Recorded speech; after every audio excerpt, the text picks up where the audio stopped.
Approximately once a decade, there is a keystone species in the doll aisle. In the 2000s, it was Bratz. In the 2010s, it was Monster High. And I wanted to talk about what this means. Monster High was different. There had been nothing quite like this before, and it made a lot of changes to how other dolls were done moving forward, and there were a lot of brands that responded to it. That's what this video is about. Monster High at the outset with the original dolls was really, really unique, but they really took it a step further. They made dolls with 6 arms, they made Cyclops dolls, they made giant goo monsters.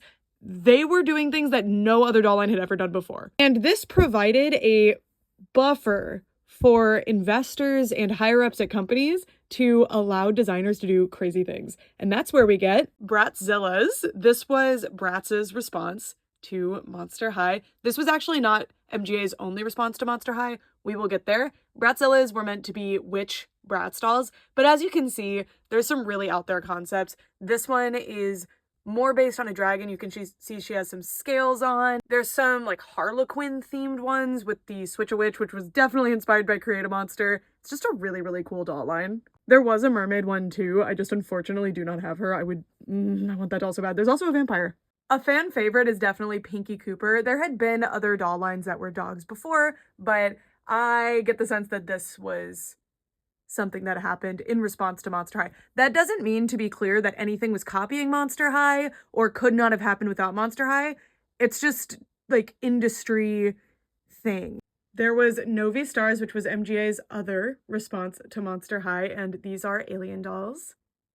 And they took this so far. I don't have a whole lot of them. I do have the Cyclops. I just got her. There were like skeleton ones. There was a fire and ice one. This one is a robot with like a television in her chest.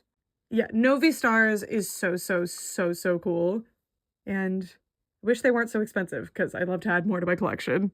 There's definitely other doll lines that were responses to Monster High, but my point is that a lot of other doll companies see the success of Monster High and want in.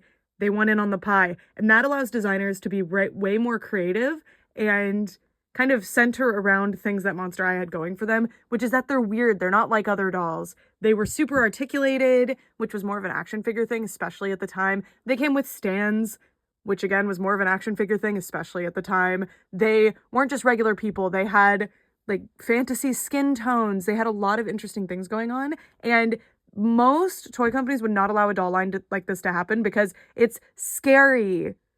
But Monster High proved that it could happen, and that gave a lot more flexibility to future doll lines, especially within the 2010s.